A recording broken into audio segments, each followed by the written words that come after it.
தாய் தமிழ் உறவுகளுக்கு வணக்கம். ஜோசப் விஜயை கூட்டணி கட்சி தலைவர் சந்தித்தார்.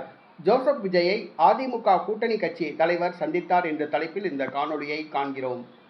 2026 தமிழக சட்டசபை தேர்தலில் அதிமுகவுடன் கூட்டணி அமைத்த ஒரு முக்கியமான கட்சி ஐஜேகே கட்சி, இந்திய ஜனநாயக கட்சி. இதன் தலைவர் பச்சைமுத்து என்ற பாரிவேந்தர். இவருடைய கட்சி 2 தொகுதிகளில் போட்டியிட்டு படுதோல்வி அடைந்தது.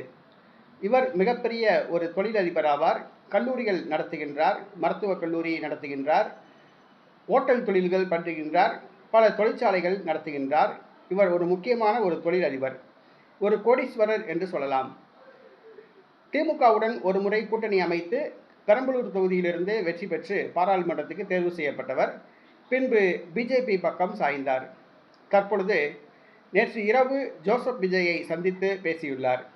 மரியாதை நிமித்தமாக சந்தித்தாரா அல்லது அதிமுக கூட்டணியில் இருந்து விலகி தமிழக வெற்றி கழக கூட்டணியில் இணைவதற்காக சந்தித்தாரா என்பது தெரியவில்லை. அதிமுக கூட்டணி கட்சி தலைவர் ஐஜேகே கட்சி தலைவர் பச்சைமுத்து என்ற பாரிவேந்தர் அவர்கள் ஜோசப் விஜயை சந்தித்தது அதிமுக கூட்டணி கட்சிகளுக்கு அதிர்ச்சியை கொடுத்துள்ளது. பச்சைமுத்து அவர்கள் ஒரு தொழிலதிபர். தன்னுடைய தொழில்களை காப்பாற்றிக் கொள்வதற்காக கூட, சொத்துக்களை காப்பாற்றுவதற்கு கூட அவர் போய் சந்தித்திருக்கலாம். ஜோசப் விஜயை எதற்கு சந்தித்தார் என்பது தெரியவில்லை.